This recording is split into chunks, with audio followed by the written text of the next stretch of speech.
Hallo my lentelief, dis ouma Riekie hier. Sê bietjie, ouma Riekie. Riekie tikkie tik.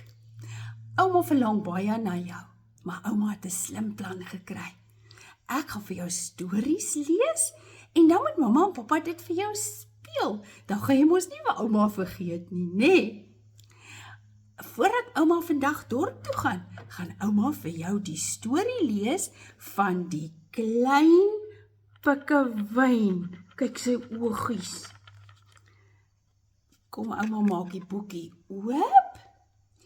Ek is 'n klein pikkewyn. Ek bly in Antarktika. Dis 'n land met baie sneeu. Brrr. Ek het hier in die sneeu uit die eier uitgebroei. Wanneer ek my baba vere verloor, gaan ek in die see vis vang. Maar die see is nou nog heeltemal te koud vir my. Brrr.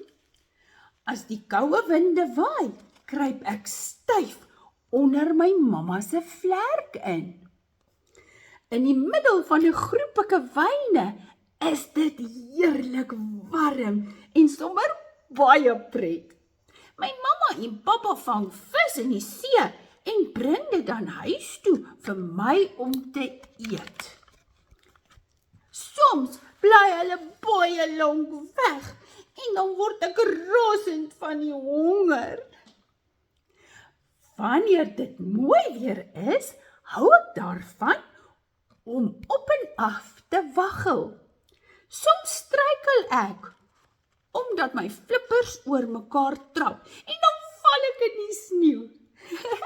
Maar dan giggel ek, want die sneeu is lekker sag.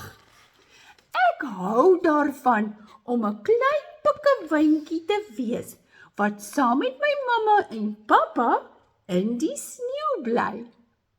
Fluit, fluit, my storie is uit. Ouma hoop jy het van jou pikkewyn storieetjie gehou, my pop. En onthou, ouma is baie, baie, baie lief vir jou. Sê ouma, rikkie tikkie tik. Mwah!